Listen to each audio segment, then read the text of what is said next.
Part 1. Laying Plans. Sun Tzu said, "The art of war is of vital importance to the state. It is a matter of life and death, a road either to safety or to ruin. Hence it is a subject of inquiry which can on no account be neglected. The art of war, then, is governed by 5 constant factors, to be taken into account in one's deliberations, when seeking to determine the conditions obtaining in the field. These are 1. The moral law, 2. Heaven, 3. Earth, 4. The commander, 5. Method and discipline.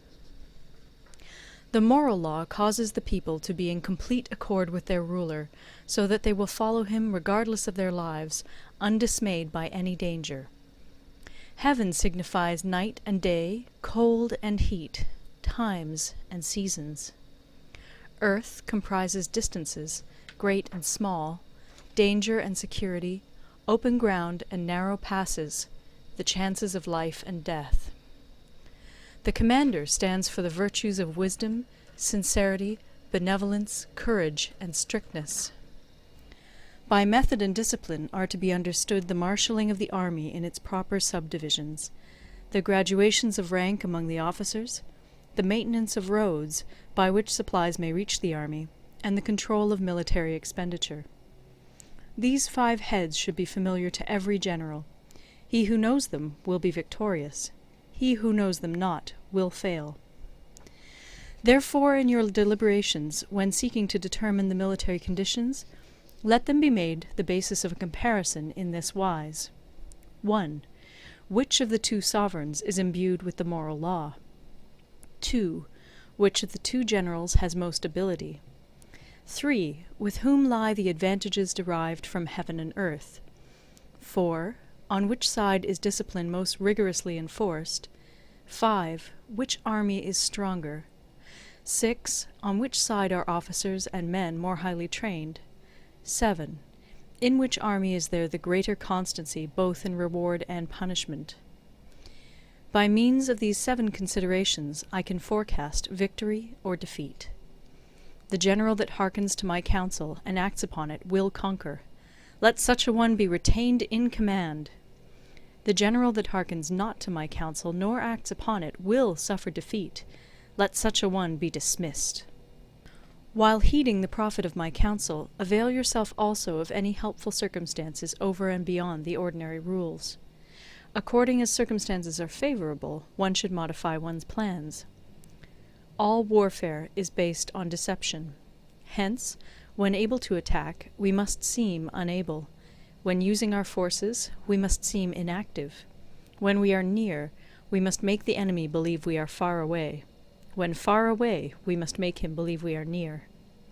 Hold out baits to entice the enemy, feign disorder, and crush him.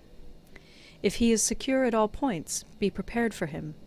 If he is in superior strength, evade him. If your opponent is of choleric temper, seek to irritate him. Pretend to be weak, that he may grow arrogant. If he is taking his ease, give him no rest. If his forces are united, separate them.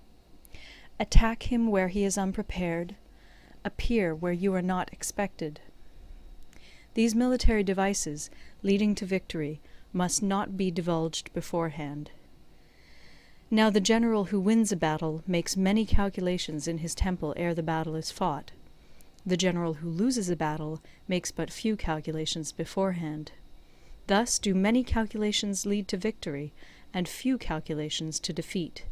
How much more no calculation at all? It is by attention to this point that I can foresee who is likely to win or lose. End of Part 1. Part 2. Waging War. Sun Tzu said, "In the operations of war, where there are in the field 1,000 swift chariots, as many heavy chariots, and 100,000 mail-clad soldiers, with provisions enough to carry them 1,000 li, the expenditure at home and at the front, including entertainment of guests, small items such as glue and paint, and sums spent on chariots and armour, will reach the total of 1,000 ounces of silver per day. Such is the cost of raising an army of 100,000 men. When you engage in actual fighting, if victory is long in coming, then men's weapons will grow dull and their ardour will be damped. If you lay siege to a town, you will exhaust your strength. Again, if the campaign is protracted, the resources of the state will not be equal to the strain. Now, when your weapons are dulled, your ardour damped, your strength exhausted, and your treasure spent, other chieftains will spring up to take advantage of your extremity. Then no man, however wise, will be able to avert the consequences that must ensue. Thus, though we have heard of stupid haste in war, cleverness has never been seen associated with long delays. There is no instance of a country having benefited from prolonged warfare. It is only one who is thoroughly acquainted with the evils of war that can thoroughly understand the profitable way of carrying it on. The skilful soldier does not raise a second levy. Neither are his supply wagons loaded more than twice. Bring war material with you from home, but forage on the enemy. Thus the army will have food enough for its needs. Poverty of the state exchequer causes an army to be maintained by contributions from a distance. Contributing to maintain an army at a distance causes the people to be impoverished. On the other hand, the proximity of an army causes prices to go up, and high prices cause the people's substance to be drained away. When their substance is drained away, the peasantry will be afflicted by heavy exactions. With this loss of substance and exhaustion of strength, the homes of the people will be stripped bare, and 3/10 of their income will be dissipated, while government expenses for broken chariots, worn-out horses, breastplates and helmets, bows and arrows, spears and shields, protective mantles, draught oxen, and heavy wagons will amount to 4/10 of its total revenue. Hence, a wise general makes a point of foraging on the enemy. 1 cartload of the enemy's provisions is equivalent to 20 of one's own, and likewise a single picul of his provender is equivalent to 20 from one's own store. Now, in order to kill the enemy, our men must be roused to anger. That there may be advantage from defeating the enemy, they must have their rewards. Therefore, in chariot fighting, when 10 or more chariots have been taken, those should be rewarded who took the first. Our own flags should be substituted for those of the enemy, and their chariots mingled and used in conjunction with ours. The captured soldiers should be kindly treated and kept. This is called using the conquered foe to augment one's own strength. In war, then, let your great object be victory, not lengthy campaigns. Thus it may be known that the leader of armies is the arbiter of the people's fate, the man on whom it depends whether the nation shall be in peace or in peril. End of Part 2. Part 3. Attack by Stratagem. Sun Tzu said, "In the practical art of war, the best thing of all is to take the enemy's country whole and intact. To shatter and destroy it is not so good. So, too, it is better to recapture an army entire than to destroy it, to capture a regiment, a detachment, or a company entire than to destroy them.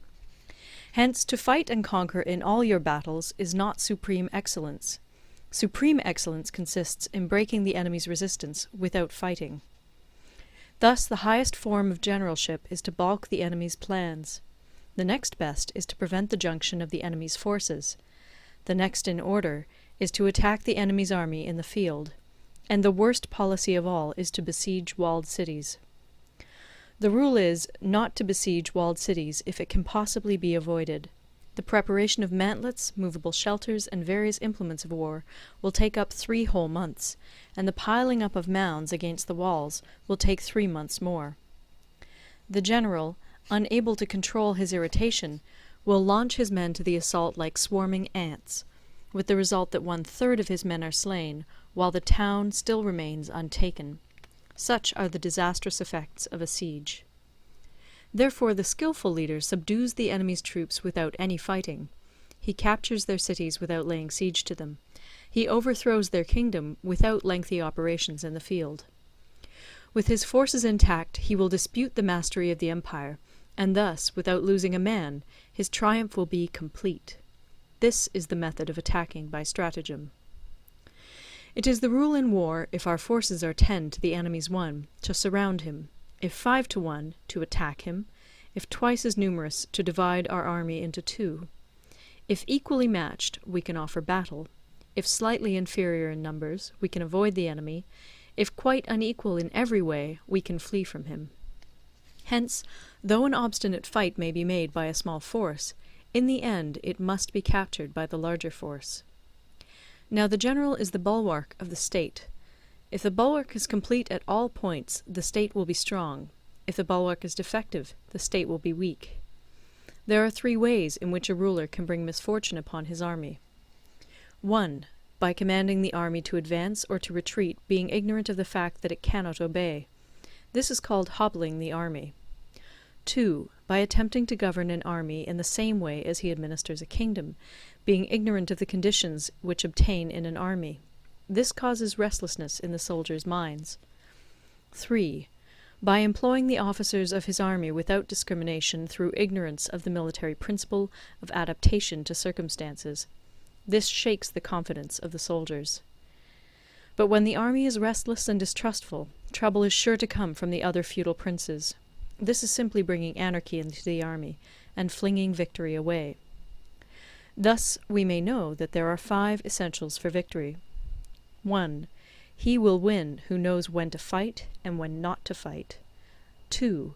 He will win who knows how to handle both superior and inferior forces.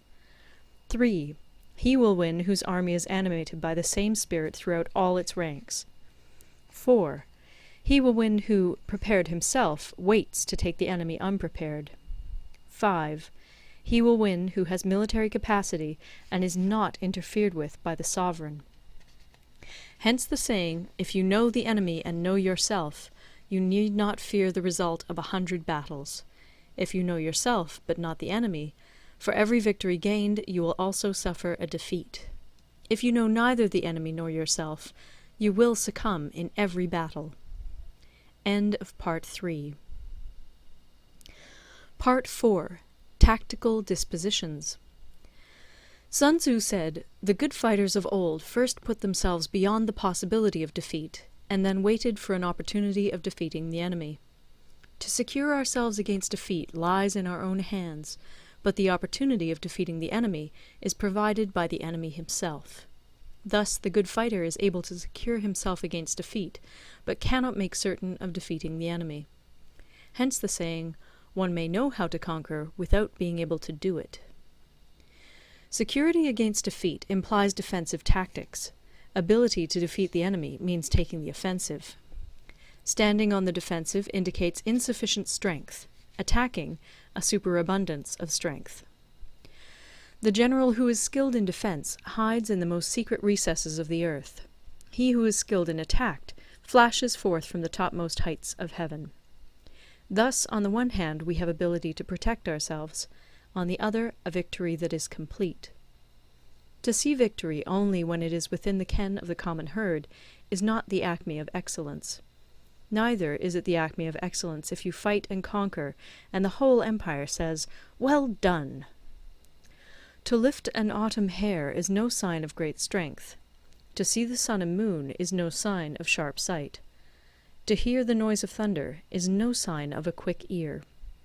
What the ancients called a clever fighter is one who not only wins, but excels in winning with ease. Hence his victories bring him neither reputation for wisdom nor credit for courage. He wins his battles by making no mistakes. Making no mistakes is what establishes the certainty of victory, for it means conquering an enemy that is already defeated. Hence the skillful fighter puts himself into a position which makes defeat impossible, and does not miss the moment for defeating the enemy. Thus it is that in war the victorious strategist only seeks battle after the victory has been won, whereas he who is destined to defeat first fights and afterwards looks for victory. The consummate leader cultivates the moral law and strictly adheres to method and discipline. Thus it is in his power to control success. In respect of military method we have, firstly, measurement, secondly, estimation of quantity, thirdly, calculation, fourthly, balancing of chances, fifthly, victory. Measurement owes its existence to earth, estimation of quantity to measurement, calculation to estimation of quantity, balancing of chances to calculation, and victory to balancing of chances. A victorious army opposed to a routed one is as a pound's weight placed in the scale against a single grain. The onrush of a conquering force is like the bursting of pent-up waters into a chasm 1,000 fathoms deep. End of Part 4. Part 5. Energy. Sun Tzu said, "The control of a large force is the same principle as the control of a few men. It is merely a question of dividing up their numbers." Fighting with a large army under your command is nowise different from fighting with a small one. It is merely a question of instituting signs and signals. To ensure that your whole host may withstand the brunt of the enemy's attack and remain unshaken, this is effected by maneuvers direct and indirect.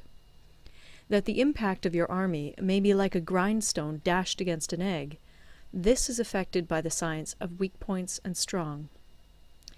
In all fighting, the direct method may be used for joining battle, but indirect methods will be needed in order to secure victory. Indirect tactics, efficiently applied, are inexhaustible as heaven and earth, unending as the flow of rivers and streams. Like the sun and moon, they end but to begin anew. Like the 4 seasons, they pass away to return once more. There are not more than 5 musical notes, yet the combinations of these 5 give rise to more melodies than can ever be heard. There are not more than 5 primary colors, blue, yellow, red, white, and black, yet in combination they produce more hues than can ever be seen. There are not more than 5 cardinal tastes, sour, acrid, salt, sweet, bitter, yet combinations of them yield more flavors than can ever be tasted. In battle there are not more than 2 methods of attack, the direct and the indirect, yet these 2 in combination give rise to an endless series of maneuvers. The direct and the indirect lead on to each other in turn. It is like moving in a circle, you never come to an end. Who can exhaust the possibilities of their combination? The onset of troops is like the rush of a torrent which will even roll stones along in its course. The quality of decision is like the well-timed swoop of a falcon, which enables it to strike and destroy its victim. Therefore, the good fighter will be terrible in his onset and prompt in his decision.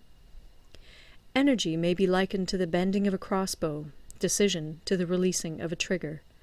Amid the turmoil and tumult of battle, there may be seeming disorder, and yet no real disorder at all. Amid confusion and chaos, your array may be without head or tail, yet it will be proof against defeat. Simulated disorder postulates perfect discipline. Simulated fear postulates courage. Simulated weakness postulates strength. Hiding order beneath the cloak of disorder is simply a question of subdivision. Concealing courage under their show of timidity presupposes a fund of latent energy. Masking strength with weakness is to be effected by tactical dispositions. Thus, one who is skilful at keeping the enemy on the move maintains deceitful appearances, according to which the enemy will act. He sacrifices something that the enemy may snatch at it. By holding out baits, he keeps him on the march. Then, with a body of picked men, he lies in wait for him. The clever combatant looks to the effect of combined energy, and does not require too much from individuals. Hence his ability to pick out the right men and utilize combined energy. When he utilizes combined energy, his fighting men become as it were like unto rolling logs or stones, for it is the nature of a log or stone to remain motionless on level ground, and to move when on a slope. If four-cornered, to come to a standstill, but if round-shaped, to go rolling down. Thus the energy developed by good fighting men is as the momentum of a round stone rolled down a mountain thousands of feet in height. So much on the subject of energy. End of Part 5. Part 6. Weak Points and Strong. Sun Tzu said, "Whoever is first in the field and awaits the coming of the enemy will be fresh for the fight. Whoever is second in the field and has to hasten to battle will arrive exhausted." Therefore, the clever combatant imposes his will on the enemy, but does not allow the enemy's will to be imposed on him. By holding out advantages to him, he can cause the enemy to approach of his own accord, or, by inflicting damage, he can make it impossible for the enemy to draw near. If the enemy is taking his ease, he can harass him. If well supplied with food, he can starve him out. If quietly encamped, he can force him to move. Appear at points which the enemy must hasten to defend. March swiftly to places where you are not expected. An army may march great distances without distress, if it marches through country where the enemy is not. You can be sure of succeeding in your attacks if you only attack places which are undefended. You can ensure the safety of your defense if you only hold positions that cannot be attacked.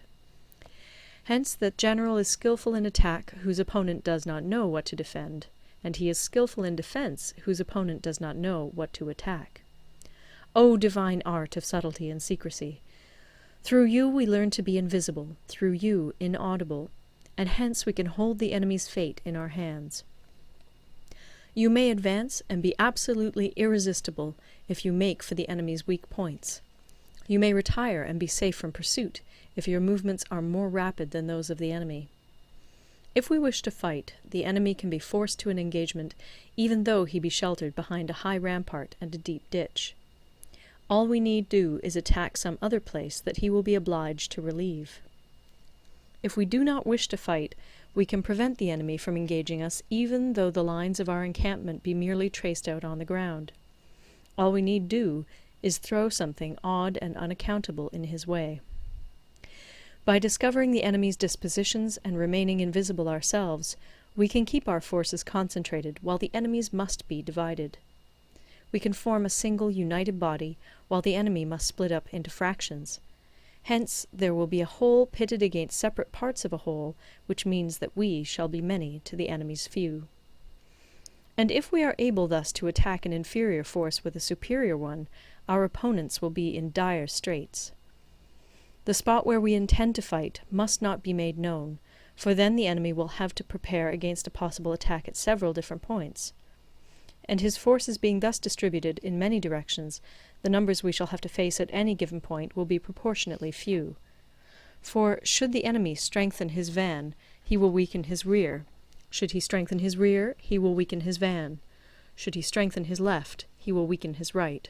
Should he strengthen his right, he will weaken his left. If he sends reinforcements everywhere, he will everywhere be weak. Numerical weakness comes from having to prepare against possible attacks. Numerical strength from compelling our adversary to make these preparations against us. Knowing the place and the time of the coming battle, we may concentrate from the greatest distances in order to fight. But if neither time nor place be known, then the left wing will be impotent to succour the right equally impotent to succour the left, the van unable to relieve the rear, or the rear to support the van. How much more so if the furthest proportions of the army are anything under 100 li apart, and even the nearest are separated by several li.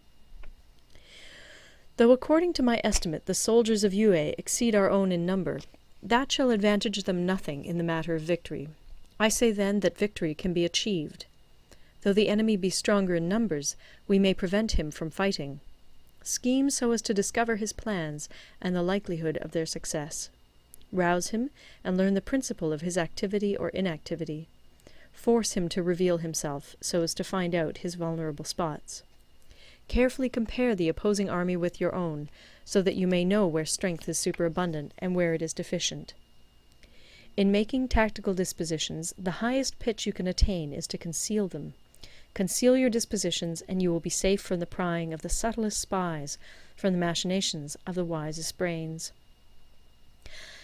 How victory may be produced for them out of the enemy's own tactics, that is what the multitude cannot comprehend. All men can see the tactics whereby I conquer, but what none can see is the strategy out of which victory is evolved. Do not repeat the tactics which have gained you one victory, but let your methods be regulated by the infinite variety of circumstances. Military tactics are like unto water, for water in its natural course runs away from high places and hastens downwards. So in war, the way is to avoid what is strong and to strike at what is weak. Water shapes its course according to the nature of the ground over which it flows. The soldier works out his victory in relation to the foe whom he is facing. Therefore, just as water retains no constant shape, in warfare there are no constant conditions. He who can modify his tactics in relation to his opponent and thereby succeed in winning may be called a heaven-born captain.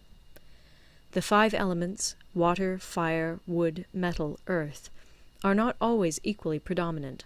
The 4 seasons make way for each other in turn. There are short days and long. The moon has its periods of waning and waxing. End of Part 6. Part 7. Maneuvering. Sun Tzu said, "In war, the general receives his commands from the sovereign. Having collected an army and concentrated his forces, he must blend and harmonize the different elements thereof before pitching his camp. After that comes tactical maneuvering, than which there is nothing more difficult. The difficulty of tactical maneuvering consists in turning the devious into the direct, and misfortune into gain. Thus, to take a long and circuitous route, after enticing the enemy out of the way, and those starting after him, to contrive to reach the goal before him, shows knowledge of the artifice of deviation. Maneuvering with an army is advantageous, with an undisciplined multitude most dangerous. If you set a fully equipped army in march in order to snatch an advantage, the chances are that you will be too late. On the other hand, to detach a flying column for the purpose involves the sacrifice of its baggage and stores. Thus, if you order your men to roll up their buff coats and make forced marches without halting day or night, covering double the usual distance at a stretch, doing 100 li in order to wrest an advantage, the leaders of all your 3 divisions will fall into the hands of the enemy. The stronger men will be in front, the jaded ones will fall behind, and on this plan only 1/10 of your army will reach its destination.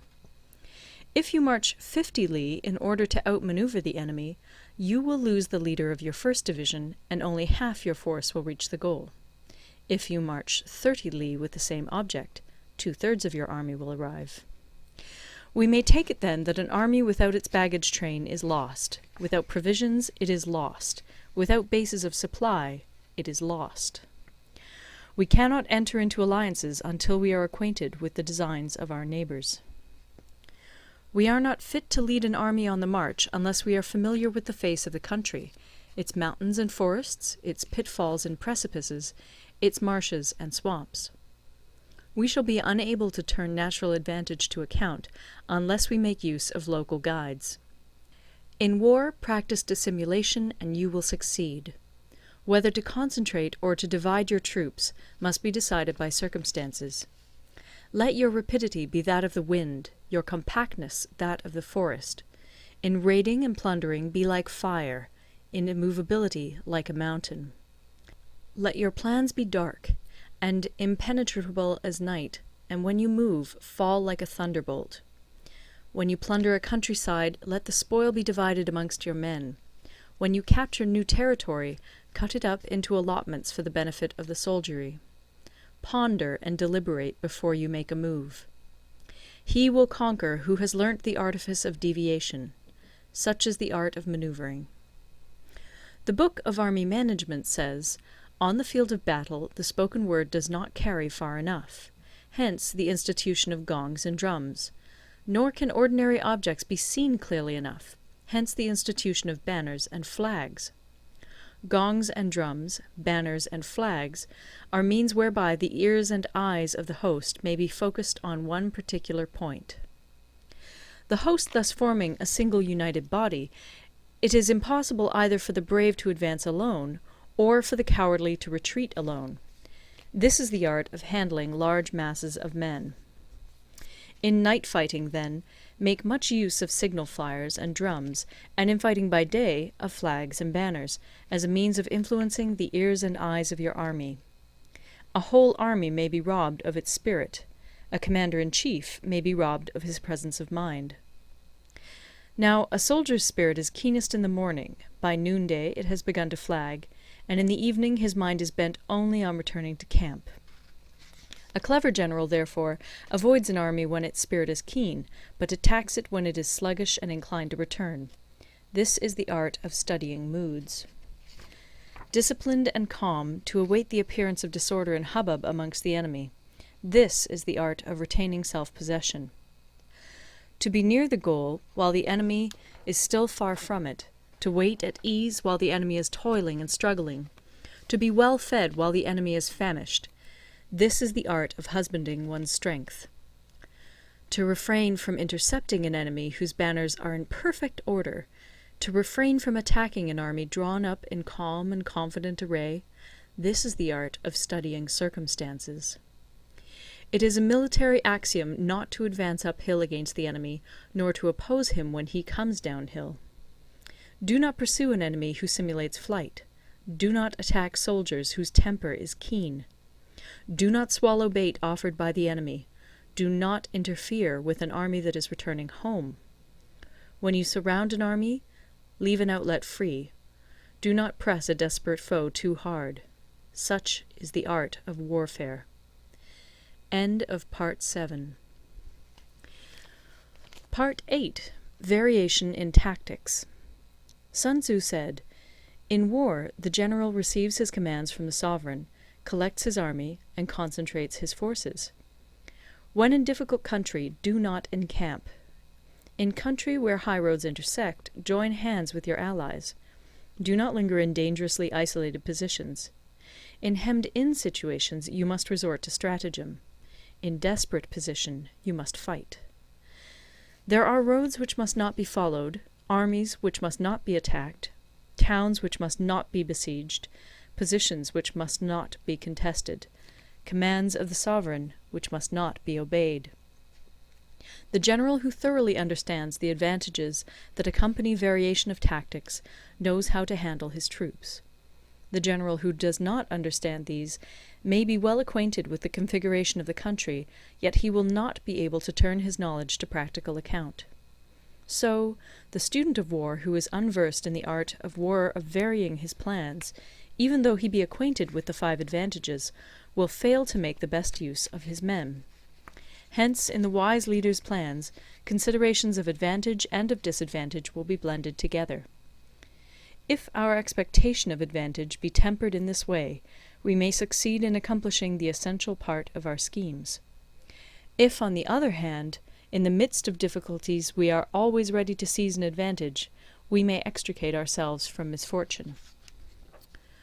Reduce the hostile chiefs by inflicting damage on them, and make trouble for them, and keep them constantly engaged. Hold out specious allurements, and make them rush to any given point. The art of war teaches us to rely not on the likelihood of the enemy's not coming, but on our own readiness to receive him, not on the chance of his not attacking, but rather on the fact that we have made our position unassailable. There are 5 dangerous faults which may affect a general. 1. Recklessness, which leads to destruction. 2. Cowardice, which leads to capture. 3. A hasty temper, which can be provoked by insults. 4. A delicacy of honour, which is sensitive to shame. 5. Over-solicitude for his men, which exposes him to worry and trouble. These are the 5 besetting sins of a general, ruinous to the conduct of war. When an army is overthrown and its leader slain, the cause will surely be found among these 5 dangerous faults. Let them be a subject of meditation. End of Part 9. Part 9. The Army on the March. Sun Tzu said, "We come now to the question of encamping the army, and observing signs of the enemy. Pass quickly over mountains, and keep in the neighbourhood of valleys. Camp in high places, facing the sun. Do not climb heights in order to fight." So much for mountain warfare. After crossing a river, you should get far away from it. When an invading force crosses a river in its onward march, do not advance to meet it in midstream. It will be best to let half the army get across, and then deliver your attack. If you are anxious to fight, you should not go to meet the invader near a river which he has to cross. Moor your craft higher up than the enemy, and facing the sun. Do not move upstream to meet the enemy. So much for river warfare. In crossing salt marshes, your sole concern should be to get over them quickly, without any delay. If forced to fight in a salt marsh, you should have water and grass near you, and get your back to a clump of trees. So much for operations in salt marshes.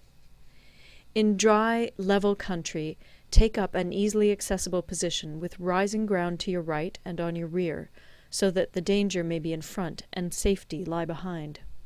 So much for campaigning in flat country. These are the 4 useful branches of military knowledge which enabled the Yellow Emperor to vanquish 4 several sovereigns. All armies prefer high ground to low, and sunny places to dark. If you are careful of your men and camp on hard ground, the army will be free from disease of every kind, and this will spell victory. When you come to a hill or a bank, occupy the sunny side, with the slope on your right rear. Thus you will at once act for the benefit of your soldiers, and utilize the natural advantages of the ground. When, in consequence of heavy rains up country, a river which you wish to ford is swollen and flecked with foam, you must wait until it subsides. Country in which there are precipitous cliffs with torrents running between, deep natural hollows, confined places, tangled thickets, quagmires, and crevasses, should be left with all possible speed and not approached. While we keep away from such places, we should get the enemy to approach them. While we face them, we should let the enemy have them on his rear. If in the neighbourhood of your camp there should be any hilly country, ponds surrounded by aquatic grass, hollow basins filled with reeds, or woods with thick undergrowth, they must be carefully routed out and searched, for these are places where men in ambush or insidious spies are likely to be lurking. When the enemy is close at hand and remains quiet, he is relying on the natural strength of his position. When he keeps aloof and tries to provoke a battle, he is anxious for the other side to advance. If his place of encampment is easy of access, he is tendering a bait. Movement amongst the trees of a forest shows that the enemy is advancing. The appearance of a number of screens in the midst of thick grass means that the enemy wants to make us suspicious. The rising of birds in their flight is the sign of an ambuscade. Startled beasts indicate that a sudden attack is coming. When there is dust rising in a high column, it is the sign of chariots advancing. When the dust is low, but spread over a wide area, it betokens the approach of infantry. When it branches out in different directions, it shows that parties have been sent to collect firewood. A few clouds of dust, moving to and fro, signify that the army is encamping. Humble words and increased preparations are signs that the enemy is about to advance. Violent language and driving forward as if to the attack are signs that he will retreat. When the light chariots come out first and take up a position on the wings, it is a sign that the enemy is forming for battle. Peace proposals unaccompanied by a sworn covenant indicate a plot. When there is much running about, and the soldiers fall into rank, it means that the critical moment has come. When some are seen advancing and some retreating, it is a lure. When the soldiers stand leaning on their spears, they are faint from want of food. If those who are sent to draw water begin by drinking themselves, the army is suffering from thirst. If the enemy sees an advantage to be gained and makes no effort to secure it, the soldiers are exhausted. If birds gather on any spot, it is unoccupied. Clamour by night betokens nervousness. If there is a disturbance in the camp, the general's authority is weak. If the banners and flags are shifted about, sedition is afoot. If the officers are angry, it means that the men are weary. When an army feeds its horses with grain and kills its cattle for food, and when the men do not hang their cooking pots over the campfires, showing that they will not return to their tents, you may know that they are determined to fight to the death. The sight of men whispering together in small knots, or speaking in subdued tones, points to disaffection amongst the rank and file. Too frequent rewards signify that the enemy is at the end of his resources. Too many punishments betray a condition of dire distress. To begin by bluster, but afterwards to take fright at the enemy's numbers, shows a supreme lack of intelligence. When envoys are sent with compliments in their mouths, it is a sign that the enemy wishes for a truce. If the enemy's troops march up angrily and remain facing ours for a long time without either joining battle or taking themselves off again, the situation is one that demands great vigilance and circumspection. If our troops are no more in number than the enemy, that is amply sufficient. It only means that no direct attack can be made. What we can do is simply to concentrate all our available strength, keep a close watch on the enemy, and obtain reinforcements. He who exercises no forethought, but makes light of his opponents, is sure to be captured by them. If soldiers are punished before they have grown attached to you, they will not prove submissive. And, unless submissive, they will be practically useless. If, when the soldiers have become attached to you, punishments are not enforced, they will still be useless. Therefore, soldiers must be treated in the first instance with humanity, but kept under control by means of iron discipline. This is a certain road to victory. If in training soldiers commands are habitually enforced, the army will be well disciplined. If not, its discipline will be bad. If a general shows confidence in his men, but always insists on his orders being obeyed, the gain will be mutual. End of Part 9. Part 10. Terrain. Sun Tzu said, we may distinguish 6 kinds of terrain, to wit, 1. Accessible ground, 2. Entangling ground, 3. Temporizing ground, 4. Narrow passes, 5. Precipitous heights, 6. Positions at a great distance from the enemy. Ground which can be freely traversed by both sides is called accessible. With regard to ground of this nature, be before the enemy in occupying the raised and sunny spots, and carefully guard your line of supplies. Then you will be able to fight with advantage. Ground which can be abandoned but is hard to reoccupy is called entangling. From a position of this sort, if the enemy is unprepared, you may sally forth and defeat him. But if the enemy is prepared for your coming, and you fail to defeat him, then, return being impossible, disaster will ensue. When the position is such that neither side will gain by making the first move, it is called temporizing ground. In a position of this sort, even though the enemy should offer us an attractive bait, it will be advisable not to stir forth, but rather to retreat, thus enticing the enemy in his turn. Then, when part of his army has come out, we may deliver our attack with advantage. With regard to narrow passes, if you can occupy them first, let them be strongly garrisoned and await the advent of the enemy. Should the army forestall you in occupying a pass, do not go after him if the pass is fully garrisoned, but only if it is weakly garrisoned. With regard to precipitous heights, if you are beforehand with your adversary, you should occupy the raised and sunny spots, and there wait for him to come up. If the enemy has occupied them before you, do not follow him, but retreat, and try to entice him away. If you are situated at a great distance from the enemy, and the strength of the two armies is equal, it is not easy to provoke a battle, and fighting will be to your disadvantage. These 6 are the principles connected with earth. The general who's attained a responsible post must be careful to study them. Now, an army is exposed to 6 several calamities, not arising from natural causes, but from faults for which the general is responsible. These are 1. Flight, 2. Insubordination, 3. Collapse, 4. Ruin, 5. Disorganization, 6. Rout. Other conditions being equal, if one force is hurled against another 10 times its size, the result will be the flight of the former. When the common soldiers are too strong and their officers too weak, the result is insubordination. When the officers are too strong and the common soldiers too weak, the result is collapse.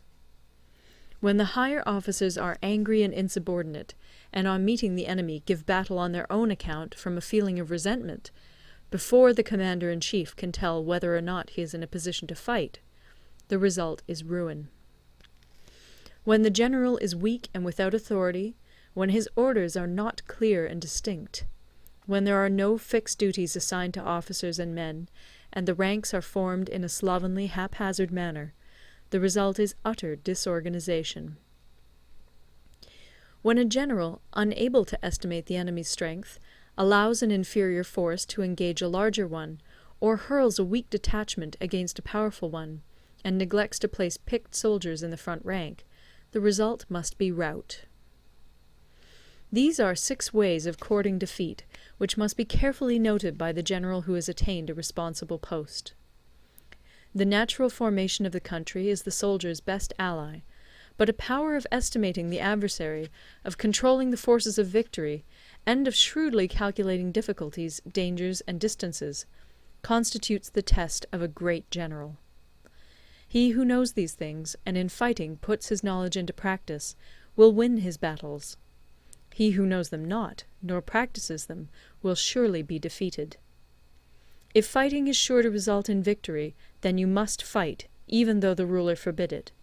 If fighting will not result in victory, then you must not fight even at the ruler's bidding. The general who advances without coveting fame, and retreats without fearing disgrace, whose only thought is to protect his country and do good service for his sovereign, is the jewel of the kingdom. Regard your soldiers as your children, and they will follow you into the deepest valleys. Look upon them as your own beloved sons, and they will stand by you even unto death. If, however, you are indulgent, but unable to make your authority felt, kind-hearted, but unable to enforce your commands, and incapable, moreover, of quelling disorder, then your soldiers must be likened to spoilt children. They are useless for any practical purpose. If we know that our own men are in a condition to attack, but are unaware that the enemy is not open to attack, we have gone only half-way towards victory. If we know that the enemy is open to attack, but are unaware that our own men are not in a condition to attack, we have gone only half-way towards victory. If we know that the enemy is open to attack, and also know that our men are in a condition to attack, but are unaware that the nature of the ground makes fighting impracticable, we have still only gone half-way towards victory. Hence the experienced soldier, once in motion, is never bewildered. Once he has broken camp, he is never at a loss. Hence the saying, "If you know the enemy and know yourself, your victory will not stand in doubt.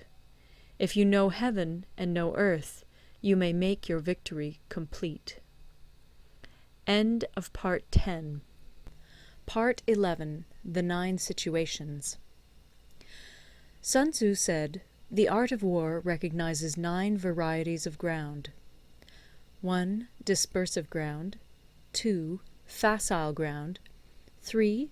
Contentious ground. 4. Open ground.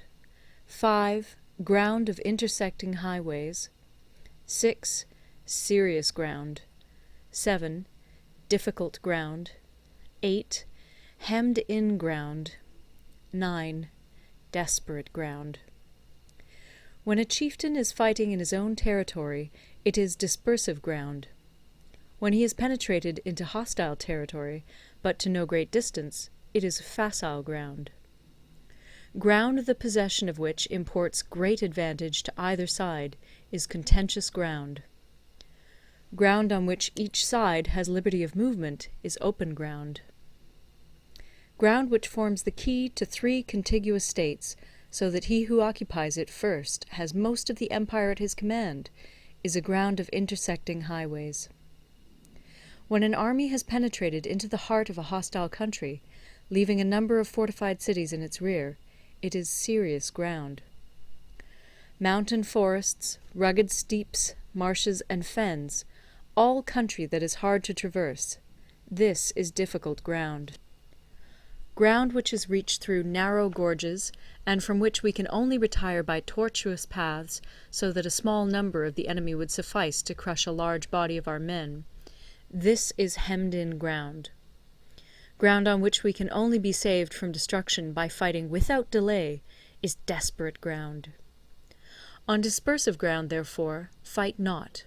On facile ground, halt not. On contentious ground, attack not. On open ground, do not try to block the enemy's way. On the ground of intersecting highways, join hands with your allies. On serious ground, gather in plunder. In difficult ground, keep steadily on the march. On hemmed-in ground, resort to stratagem. On desperate ground, fight. Those who were called skillful leaders of old knew how to drive a wedge between the enemy's front and rear, to prevent cooperation between his large and small divisions, to hinder the good troops from rescuing the bad, the officers from rallying their men. When the enemy's men were united, they managed to keep them in disorder. When it was to their advantage, they made a forward move. When otherwise, they stopped still. If asked how to cope with a great host of the enemy in orderly array, and on the point of marching to the attack, I should say, begin by seizing something which your opponent holds dear. Then he will be amenable to your will. Rapidity is the essence of war. Take advantage of the enemy's unreadiness. Make your way by unexpected routes, and attack unguarded spots. The following are the principles to be observed by an invading force. The further you penetrate into a country, the greater will be the solidarity of your troops, and thus the defenders will not prevail against you. Make forays in fertile country in order to supply your army with food. Carefully study the well-being of your men, and do not overtax them. Concentrate your energy and hoard your strength. Keep your army continually on the move, and devise unfathomable plans. Throw your soldiers into positions whence there is no escape, and they will prefer death to flight. If they will face death, there is nothing they may not achieve. Officers and men alike will put forth their uttermost strength. Soldiers, when in desperate straits, lose the sense of fear. If there is no place of refuge, they will stand firm. If they are in hostile country, they will show a stubborn front. If there is no help for it, they will fight hard. Thus, without waiting to be marshalled, the soldiers will be constantly on the qui-vive. Without waiting to be asked, they will do your will. Without restrictions, they will be faithful. Without giving orders, they can be trusted. Prohibit the taking of omens, and do away with superstitious doubts. Then, until death itself comes, no calamity need be feared. If our soldiers are not overburdened with money, it is not because they have a distaste for riches. If their lives are not unduly long, it is not because they are disinclined to longevity. On the day they are ordered out to battle, your soldiers may weep, those sitting up bedewing their garments, and those lying down, letting the tears run down their cheeks. But let them once be brought to bay, and they will display the courage of a Chu or a Kui. The skilful tactician may be likened to the Shuai-jan. Now, the Shuai-jan is a snake that is found in the Ch'ung Mountains. Strike at its head, and you will be attacked by its tail. Strike at its tail, and you will be attacked by its head. Strike at the middle, and you will be attacked by head and tail both. Asked if an army can be made to imitate the Shuai-jan, I should answer yes. For the men of Wu and the men of Yue are enemies. Yet if they are crossing a river in the same boat and are caught by a storm, they will come to each other's assistance, just as the left hand helps the right. Hence it is not enough to put one's trust in the tethering of horses and the burying of chariot wheels in the ground. The principle on which to manage an army is to set up one standard of courage, which all must reach. How to make the best of both strong and weak, that is a question involving the proper use of ground. Thus, the skilful general conducts his army just as though he were leading a single man, willy-nilly, by the hand. It is the business of a general to be quiet, and thus ensure secrecy, upright and just, and thus maintain order.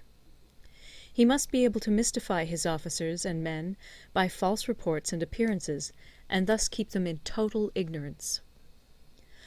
By altering his arrangements and changing his plans, he keeps the enemy without definite knowledge. By shifting his camp and taking circuitous routes, he prevents the enemy from anticipating his purpose. At the critical moment, the leader of an army acts like one who has climbed up a height and then kicks away the ladder behind him. He carries his men deep into hostile territory before he shows his hand. He burns his boats and breaks his cooking pots. Like a shepherd driving a flock of sheep, he drives his men this way and that, and nothing knows whither he is going. To muster his host and bring it into danger, this may be termed the business of the general. The different measures suited to the 9 varieties of ground, the expediency of aggressive or defensive tactics, and the fundamental laws of human nature, these are things that must most certainly be studied. When invading hostile territory, the general principle is that penetrating deeply brings cohesion. Penetrating but a short way means dispersion. When you leave your own country behind and take your army across neighborhood territory, you find yourself on critical ground. When there are means of communication on all 4 sides, the ground is one of intersecting highways. When you penetrate deeply into a country, it is serious ground. When you penetrate but a little way, it is facile ground. When you have the enemy's strongholds on your rear and narrow passes in front, it is hemmed-in ground. When there is no place of refuge at all, it is desperate ground. Therefore, on dispersive ground I would inspire my men with unity of purpose. On facile ground, I would see that there is close connection between all parts of my army. On contentious ground, I would hurry up my rear. On open ground, I would keep a vigilant eye on my defences.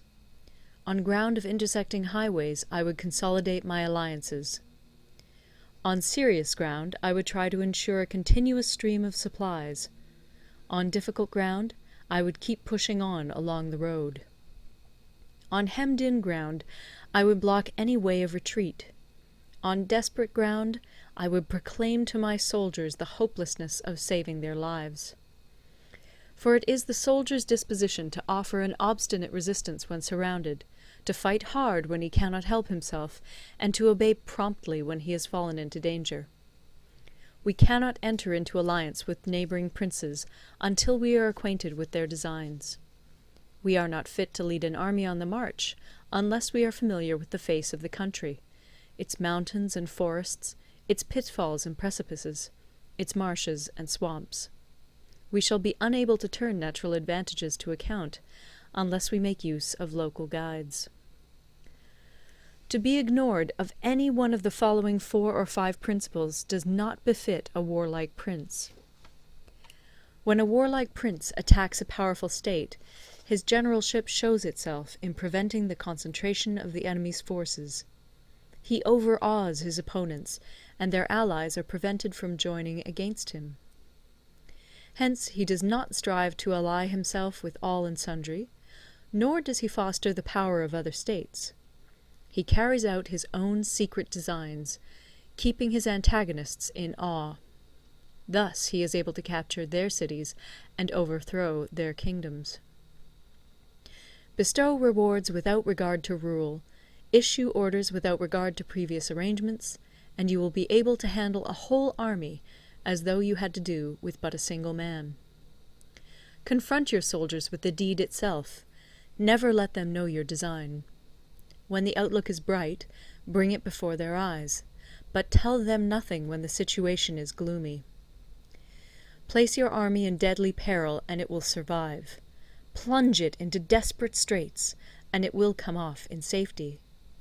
For it is precisely when a force has fallen into harm's way that it is capable of striking a blow for victory. Success in warfare is gained by carefully accommodating ourselves to the enemy's purpose. By persistently hanging on the enemy's flank, we shall succeed in the long run in killing the commander-in-chief. This is called ability to accomplish a thing by sheer cunning. On the day that you take up your command, block the frontier passes, destroy the official tallies, and stop the passage of all emissaries. Be stern in the council chamber, so that you may control the situation. If the enemy leaves the door open, you must rush in. Forestall your opponent by seizing what he holds dear, and subtly contrive to time his arrival on the ground. Walk in the path defined by rule, and accommodate yourself to the enemy until you can fight a decisive battle. At first, then, exhibit the coyness of a maiden, until the enemy gives you an opening. Afterwards emulate the rapidity of a running hare, and it will be too late for the enemy to oppose you. End of Part 11. Part 12. The Attack by Fire. Sun Tzu said, "There are 5 ways of attacking with fire. The first is to burn soldiers in their camp. The second is to burn stores. The third is to burn baggage trains. The fourth is to burn arsenals and magazines. The fifth is to hurl dropping fire amongst the enemy." In order to carry out an attack, we must have means available. The material for raising fire should always be kept in readiness. There is a proper season for making attacks with fire, and special days for starting a conflagration. The proper season is when the weather is very dry. The special days are those when the moon is in the constellations of the Sieve, the Wall, the Wing, or the Crossbar, for these 4 are all days of rising wind. In attacking with fire, one should be prepared to meet 5 possible developments. 1. When fire breaks out inside to enemy's camp, respond at once with an attack from without. 2. If there is an outbreak of fire, but the enemy's soldiers remain quiet, bide your time and do not attack. 3. When the force of the flames has reached its height, follow it up with an attack, if that is practicable. If not, stay where you are. 4. If it is possible to make an assault with fire from without, do not wait for it to break out within, but deliver your attack at a favorable moment. 5. When you start a fire, be to windward of it. Do not attack from the leeward. A wind that rises in the daytime lasts long, but a night breeze soon falls. In every army, the 5 developments connected with fire must be known, the movements of the stars calculated, and a watch kept for the proper days. Hence, those who use fire as an aid to the attack show intelligence. Those who use water as an aid to the attack gain an accession of strength. By means of water, an enemy may be intercepted, but not robbed of all his belongings. Unhappy is the fate of one who tries to win his battles and succeed in his attacks without cultivating the spirit of enterprise, for the result is a waste of time and general stagnation. Hence the saying, "The enlightened ruler lays his plans well ahead. The good general cultivates his resources." Move not unless you see an advantage. Use not your troops unless there is something to be gained. Fight not unless the position is critical. No ruler should put troops into the field merely to gratify his own spleen. No general should fight a battle simply out of pique. If it is to your advantage, make a forward move. If not, stay where you are. Anger may in time change to gladness. Vexation may be succeeded by content. But a kingdom that has once been destroyed can never come again into being, nor can the dead ever be brought back to life. Hence the enlightened ruler is heedful, and the good general full of caution. This is the way to keep a country at peace and an army intact. End of Part 12. Part 13. The Use of Spies. Sun Tzu said, "Raising a host of 100,000 men and marching them great distances entails heavy loss on the people and a drain on the resources of the state. The daily expenditure will amount to 1,000 ounces of silver. There will be commotion at home and abroad, and men will drop down exhausted on the highways. As many as 700,000 families will be impeded in their labor. Hostile armies may feast each other for years, striving for the victory which is decided in a single day. This being so, to remain in ignorance of the enemy's conditions simply because one grudges the outlay of 100 ounces of silver in honours and emoluments is the height of inhumanity. One who acts thus is no leader of men, no present help to his sovereign, no master of victory. Thus, what enables the wise sovereign and the good general to strike and conquer and achieve things beyond the reach of ordinary men is foreknowledge. Now, this foreknowledge cannot be elicited from spirits. It cannot be obtained inductively from experience, nor by any deductive calculation. Knowledge of the enemy's dispositions can only be obtained from other men. Hence the use of spies, of whom there are 5 classes. 1. Local spies. 2. Inward spies. 3. Converted spies. 4. Doomed spies. 5. Surviving spies. When these 5 kinds of spy are all at work, none can discover the secret system. This is called divine manipulation of the threads. It is the sovereign's most precious faculty. Having local spies means employing the services of the inhabitants of a district. Having inward spies, making use of officials of the enemy. Having converted spies, getting hold of the enemy's spies and using them for our own purposes. Having doomed spies, doing certain things openly for purposes of deception, and allowing our spies to know of them and report them to the enemy. Surviving spies, finally, are those who bring back news from the enemy's camp. Hence it is that none in the whole army are more intimate relations to be maintained than with spies. None should be more liberally rewarded. In no other business should greater secrecy be preserved. Spies cannot be usefully employed without a certain intuitive sagacity. They cannot be properly managed without benevolence and straightforwardness. Without subtle ingenuity of mind, one cannot make certain of the truth of their reports. Be subtle, and use your spies for every kind of business. If a secret piece of news is divulged by a spy before the time is ripe, he must be put to death together with the man to whom the secret was told. Whether the object be to crush an army, to storm a city, or to assassinate an individual, it is always necessary to begin by finding out the names of the attendants, the aides-de-camp, and doorkeepers and sentries of the general in command. Our spies must be commissioned to ascertain these. The enemy's spies, who have come to spy on us, must be sought out, tempted with bribes, led away, and comfortably housed. Thus they will become converted spies and available for our service.